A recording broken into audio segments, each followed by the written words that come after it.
Success Junior College invites you to experience a faith-based Islamic environment on campuses exclusively for girls at Malakpet and Toli Chowki offer integrated coaching for NEET and IIT JEE mains. السلام علیکم ناظرین، KBN news کی خاص خبروں میں آپ کا خیر مقدم ہے۔ میں ہوں نیہا خان۔ نظر ڈالتے ہیں آج کی اہم تفصیلات پر۔ ضلع کلکٹر عادل آباد راشٹری شاہ نے کہا کہ واٹر شیڈ یاترا اسکیم کا بنیادی مقصد بارش کے پانی کو محفوظ کرنا اور زیر زمین پانی کو ختم ہونے سے روک کر زیر زمین پانی کی سطح کو بڑھانا ہے۔ ضلع کلکٹر عادل آباد راشٹری شاہ نے پردھان منتری کرشی سنچائی یوجنا 2.0 واٹر شیڈ اسکیم کے حصے کے طور پر تلماڈوگو منڈل کے جھاری گاؤں میں واٹر شیڈ یاترا موبائل گاڑی کا آغاز کیا۔ اس موقع پر گاؤں میں طلبہ اور عہدیداروں کے ساتھ پانی کے تحفظ کی اہمیت پر ایک ریلی کا انعقاد کیا گیا، جس میں سب کو ماحولیاتی تحفظ کے لیے کام کرنے کی تلقین کی گئی۔ وزیر اعظم کے پیغام کو سننے اور چیک ڈیم کی تعمیر سنگ بنیاد رکھنے کی تقریب اور اندرا اسکیم کے تحت روزگار حاصل کرنے والے گاؤں والوں کی خود روزگاری کی مختلف سرگرمیوں کا مشاہدہ کرنے کے بعد ضلع کلکٹر راشٹری شاہ نے کہا کہ مرکزی حکومت کی طرف سے منعقد کی جا رہی واٹر شیڈ یاترا ضلع کے 2 منڈلوں نارنور اور تلماڈوگو میں منعقد کی جائے گی۔ انہوں نے کہا کہ نہ صرف موسمیاتی توازن اور پانی کا تحفظ بلکہ ماحولیاتی تحفظ بھی بہت ضروری ہے۔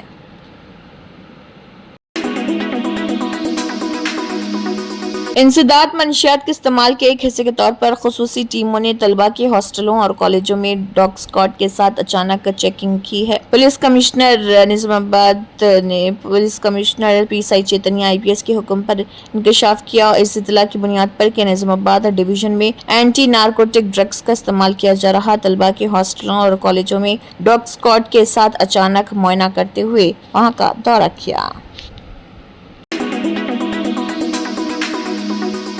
احمد آباد کے کنارے واقع سابرمتی کے ساحل پر آل انڈیا کانگریس کمیٹی کا تاریخی اجلاس جاری ہے۔ 2 روزہ یہ اجلاس 9 اپریل 2025 کو رکھا گیا، جس میں ملک بھر سے کانگریس کے سرکردہ رہنما، اراکین اسمبلی، سابق وزرائے اعلیٰ، ریاستی صدور اور مختلف شعبوں سے تعلق رکھنے والے مندوبین شریک ہیں۔ اجلاس کا باقاعدہ آغاز تعزیت کی قرارداد کی منظوری سے ہوا، جس میں فروری 2023 سے لے کر اب تک وفات پانے والے مختلف ریاستوں کے اہم کانگریسی لیڈران کو خراج عقیدت پیش کیا گیا۔ تعزیت کی قرارداد کے بعد پارٹی صدر ملکارجن کھڑگے سمیت دیگر سرکردہ رہنماؤں نے اجلاس سے خطاب کیا۔ کھڑگے نے اپنی تقریر میں بھارتیہ جنتا پارٹی پر سخت تنقید کرتے ہوئے کہا کہ BJP نہ صرف جمہوری اداروں کو کمزور کر رہی بلکہ ملک کے آئین پر منظم حملے کر رہی ہے۔ انہوں نے کانگریس کارکنوں سے اپیل کی کہ وہ گاؤں گاؤں جا کر عوام کو بیدار کریں اور آئندہ انتخابات کے لیے خود کو تیار رکھیں۔ اس اجلاس میں سمویدھان بچاؤ راشٹر پد یاترا کے آغاز کا بھی اعلان کیا گیا، جو 26 جنوری 2025 کو شروع ہو چکی ہے اور اگلے سال یوم جمہوریہ یعنی 26 جنوری 2026 تک جاری رہے گی۔ اس کا مقصد آئین اور جمہوری اقدار کو عوام تک لے جانا ہے۔ Well, friends, time has come for us to give this reply in a democratic way, and the democratic way to give reply is to ensure that the divisiveness, the politics of divisiveness does not become successful in the entire country. What is happening in Manipur is nothing but it's a battle between divisiveness and inclusivity. We stand here for inclusivity while the other side stands for divisiveness. Through you all, I am indeed very grateful, and indeed I am proud to be a member of this great family called Indian National Congress. With this note, thank you. Jai Hind, Jai Congress. Reserve bank of India RBI نے مالی سال 2025-26 کی پہلی monetary policy committee meeting میں اہم فیصلہ لیتے ہوئے ریپو ریٹ میں 0.25% کی کٹوتی کی ہے۔ اس کمی کے بعد ریپو ریٹ 6.25% سے گھٹ کر 6% پر آ گیا۔ یہ مسلسل دوسرا موقع ہے جب RBI نے شرح سود میں کمی کی ہے۔ اس سے قبل فروری میں بھی اتنی ہی کٹوتی کی گئی تھی۔ گورنر سنجے ملہوترا نے 9 اپریل تک چلنے والی میٹنگ کے بعد اس فیصلے کا اعلان کیا۔ ماہرین کے مطابق ریپو ریٹ میں کمی سے عام لوگوں اور کاروباری اداروں کو سستے قرض دستیاب ہو سکیں گے۔ خیال رہے کہ ریپو ریٹ وہ شرح سود ہے جس پر RBI بینکوں کو قلیل مدتی قرض دیتا ہے وہ بھی حکومت کے سیکیورٹیز کے عوض۔ اس شرح میں کمی یا اضافہ کر کے آر بی آئی افراط زر اور مارکیٹ میں پیسے کی دستیابی کو کنٹرول کرتا ہے۔ آر بی آئی نے بتایا کہ مالی سال 2025-26 میں کنزیومر پرائس انڈیکس سی پی آئی پر مبنی مہنگائی کی شرح 4% رہنے کا امکان ہے، جو اس کے ہدف 2 تا 6% کے درمیان ہے۔ مہنگائی کے قابو میں رہنے کے سبب آر بی آئی نے شرح میں کمی کی تاکہ معیشت کو مزید رفتار دی جا سکے۔ ساتھ ہی دنیا بھر میں امریکہ کے صدر ڈونلڈ ٹرمپ کی جانب سے لگائے گئے جوابی ٹیرف جیسے اقدامات نے عالمی تجارت کو غیر یقینی بنا دیا، جس کا اثر ہندوستانی برآمدات پر بھی پڑ سکتا ہے۔ ایسے میں آر بی آئی نے پالیسی کو نرم رکھنا بہتر سمجھا۔ عوام پر اس کا کیا اثر پڑے گا؟ قرض سستے ہو سکتے ہیں۔ بینک آر بی آئی سے کم شرح پر قرض لے سکیں گے، جس سے ہوم لون، آٹو لون اور پرسنل لون کی شرح سود میں کمی ممکن ہے، لیکن یہ فائدہ کس حد تک عام صارفین کو ملے گا، یہ بینکوں کی پالیسی پر منحصر ہے۔ ای ایم آئی میں کمی، نئی شرح لاگو ہونے پر قرض کی ماہانہ قسطوں ای ایم آئی میں بھی کچھ کمی آ سکتی ہے۔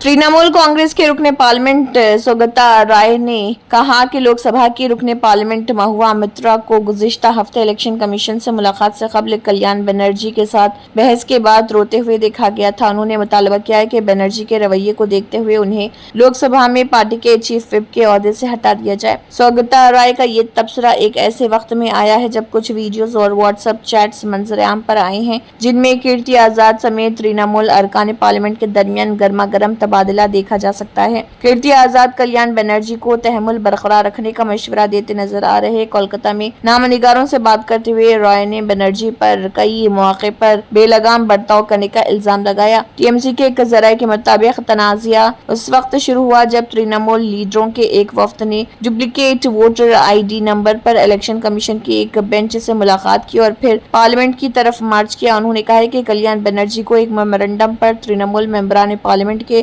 دستخط لینے کا کام کیا گیا تھا اور پارٹی کو میمورنڈم الیکشن کمیشن کو پیش کرنا تھا۔ مہوا مترا نے الزام لگایا تھا کہ ان کے دستخط نہیں لیے گئے۔ مترا نے الیکشن کمیشن کے دفتر کے باہر بنرجی کو تنقید کا نشانہ بنایا تھا، جس کے بعد دونوں کے درمیان بحث چھڑ گئی۔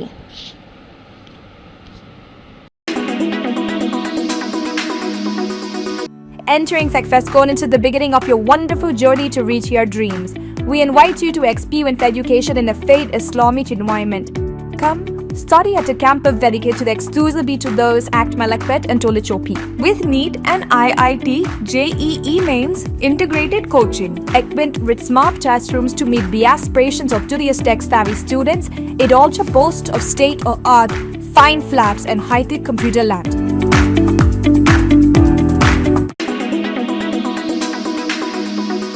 ہریانہ حکومت نے عصمت دری معاملے میں سزا یافتہ ڈیرہ سچا سودا کے سربراہ بابا گرمیت رام رحیم سنگھ پر ایک بار پھر مہربانی دکھائی۔ گرمیت کو 30 دنوں کی فرلو پر جیل سے باہر آنے کی اجازت ملی ہے۔ اسے سوناریا جیل سے بحفاظت کے پختہ انتظامات میں سرسا واقع ڈیرہ ہیڈ کوارٹر کے لیے روانہ کر دیا گیا۔ رام رحیم کی رہائی کی خبر سامنے آتے ہی چپے چپے پر پولیس فورس تعینات ہے۔ ذرائع کے مطابق بابا رام رحیم صبح سوناریا جیل سے باہر آئے اور اسے لے جانے کے لیے ہنی پریت وہاں موجود تھی۔ بتایا جاتا ہے کہ 29 اپریل کو ڈیرہ سچا سودا کا یوم تاسیس ہے اور ایسے میں ڈیرے میں بڑے پروگرام کے انعقاد کا امکان ہے۔ معلوم ہوا ہے کہ گرمیت رام رحیم عصمت دری اور قتل معاملے میں سزا کاٹ رہے۔ پہلے بھی ہریانہ حکومت اسے کئی بار راحت دیتے ہوئے جیل سے باہر جانے کا موقع دے چکی ہے۔ کئی اہم انتخابات سے پہلے اس کی رہائی کو لے کر سوال بھی اٹھتے رہے ہیں۔ واضح ہے کہ بابا رام رحیم کی بار بار ہونے والی جیل سے رہائی کے خلاف سپریم کورٹ میں بھی عرضی داخل کی گئی تھی، حالانکہ سپریم کورٹ نے اس معاملے پر سماعت سے انکار کر دیا تھا۔ یہ عرضی شرومنی گرودوارا پربندھک کمیٹی نے داخل کی تھی، جس میں رام رحیم کو بار بار پیرول دیے جانے کے ہریانہ حکومت کے فیصلے پر اعتراض ظاہر کیا گیا تھا۔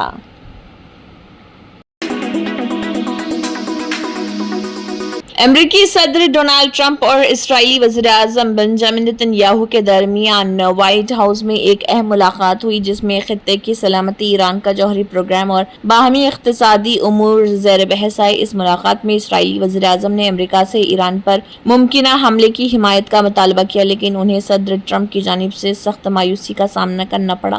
اس حوالے سے شائع ہونے والی رپورٹ میں انکشاف کیا ہے کہ صدر ٹرمپ نے نتن یاہو کی تینوں اہم درخواستیں مسترد کر دی ہیں۔ ان میں ایران پر فوری حملے کی اپیل، اسرائیلی مصنوعات پر حالیہ امریکی ٹیرف سے چھوٹ اور ترکی کے صدر رجب طیب ایردوان کی شام میں سرگرمیوں پر امریکی موقف کی تبدیلی شامل تھی۔ رپورٹ کے مطابق صدر ٹرمپ نے واضح طور پر کہا کہ اب وقت سفارتکاری کا ہے، نہ کہ عسکری کارروائی کا۔ ان کے مطابق امریکہ اور ایران کے درمیان نئے مذاکرات عمان میں ہوں گے، جو اس سے قبل بھی دونوں ملکوں کے درمیان ثالثی کا کردار ادا کرتا رہا ہے۔ یہ مذاکرات بظاہر براہ راست ہوں گے، لیکن ایران کی طرف سے انہیں بلاواسطہ بات چیت قرار دیا جا رہا۔ شمالی چین کے ہیبئی صوبے میں ایک دردناک حادثہ پیش آیا۔ یہاں ایک نرسنگ ہوم میں آگ لگنے سے 20 لوگوں کی موت ہو گئی۔ چینگدے شہر کے لونگہوا کاؤنٹی میں دیر رات اسپتال میں شدید آگ لگ گئی۔ کافی مشقت کے بعد آگ پر قابو پایا گیا، لیکن تب تک 20 لوگوں کی جان چلی گئی۔ سرکاری خبر رساں ادارے کے رپورٹ کے مطابق مقامی افسروں کے حوالے سے بتایا گیا ہے کہ صبح تک 20 لوگوں کی موت کی تصدیق ہو چکی ہے۔ اس واقعے میں کئی دیگر افراد زخمی بھی ہوئے۔ بتایا جاتا ہے کہ کئی لوگوں نے آگ کے بچنے کے لیے عمارت سے نیچے چھلانگ لگا دی، جس سے انہیں شدید چوٹیں آئیں۔ اطلاع کے مطابق آگ لگنے کے وقت نرسنگ ہوم میں کئی بزرگ اور ملازمین موجود تھے۔ آگ پر قابو پانے کے لیے فائر بریگیڈ محکمے نے فوری طور پر کارروائی کی، لیکن آگ اتنی تیز تھی کہ اسے بجھانے میں کافی وقت لگ گیا، جس سے کئی لوگوں کی جان نہیں بچا سکے۔ رپورٹ کے مطابق اس واقعے کے بعد مقامی انتظامیہ نے جانچ شروع کر دی اور یہ پتہ لگانے کی کوشش کر رہی کہ آگ کیسے لگی۔ محفوظ نکالے گئے لوگوں کو قریب کے ہی اسپتال میں داخل کرایا گیا اور ان کی نگرانی اور علاج جاری ہے۔ اس حادثے کے بعد پورے علاقے میں غم و صدمے کی لہر دوڑ گئی۔ ٹیرف جنگ سے اس وقت پوری دنیا میں زبردست ہلچل مچی ہوئی ہے۔ امریکی صدر ڈونالڈ ٹرمپ مسلسل اپنے فیصلوں سے دوسرے ملکوں کو پریشانی میں ڈال رہے۔ اس درمیان انہوں نے ایک اور چونکا دینے والا بیان دیا ہے۔ ٹرمپ نے کہا ہے کہ امریکہ بہت جلد فارماسیوٹیکلز یعنی دوا صنعت پر ایک بڑا ٹیرف لگانے کا اعلان کرے گا۔ یہ بیان انہوں نے واشنگٹن ڈی سی میں نیشنل ریپبلکن کانگریسنل کمیٹی کے ذریعے منعقد ڈنر کے دوران دیا۔ ٹرمپ کا کہنا ہے کہ اس قدم کا مقصد دوا کمپنیوں پر دباؤ ڈالنا ہے تاکہ وہ چین جیسے ملکوں سے اپنی مینوفیکچرنگ یونٹیں ہٹا کر امریکہ میں قائم کریں اور گھریلو ضرورتوں کو پورا کریں۔ ڈونالڈ ٹرمپ کے ذریعے اگر دواؤں پر ٹیرف کا اعلان ہوتا ہے تو اس کا اثر دنیا بھر کی دوا صنعت پر پڑ سکتا ہے۔ اس سے پہلے ٹرمپ انتظامیہ نے فارماسیوٹیکلز اور سیمی کنڈکٹر کو اپنی جوابی ٹیرف پالیسی کے دائرے سے باہر رکھا تھا، لیکن اب وہ اپنی بات سے انحراف کرتے ہوئے نظر آ رہے ہیں۔ ڈونالڈ ٹرمپ نے کہا ہے کہ وہ آنے والے مہینوں میں اسپات، ایلومینیم، تیل اور گیس، فارماسیوٹیکلز اور سیمی کنڈکٹر سمیت دیگر طرح کی درآمدات پر ٹیرف لگائیں گے۔ ٹرمپ نے اپنے خطاب میں کہا، ہمارے پاس ہر کسی کے اوپر ایک بڑا فائدہ ہے کیونکہ ہم سب سے بڑا بازار ہیں، اس لیے ہم بہت جلد فارماسیوٹیکلز پر ایک بڑا ٹیرف اعلان کرنے جا رہے ہیں۔ حالانکہ ٹرمپ نے یہ واضح نہیں کیا ہے کہ یہ ٹیرف کتنا ہوگا یا کن ملکوں کو خاص طور پر نشانہ بنایا جائے گا۔ ان کے اس بیان نے عالمی دوا صنعت اور بین الاقوامی تجارتی تعلقات میں ہلچل پیدا کر دی ہے۔ سکسیس دی اسکول کے ٹولی چوکی آصف نگر پرانی حویلی برانچز میں خواتین کے عملے کی نگرانی کے ذریعے لڑکیوں کی تعلیم اور تربیت کا نظم کیا گیا ہے۔ داخلے جاری ہیں، جلدی کریں۔ اگر آپ نے ہمارے چینل کو ابھی تک سبسکرائب نہیں کیا ہے تو یہاں پر ریڈ کلر کا سبسکرائب بٹن دکھ رہا ہے، اسے کلک کریں اور ہمارے چینل کو سبسکرائب کیجیے اور ساتھ ہی ساتھ بیل آئیکن کو بھی کلک کیجیے، جس سے آپ کو تازہ اپڈیٹ ملتی رہے۔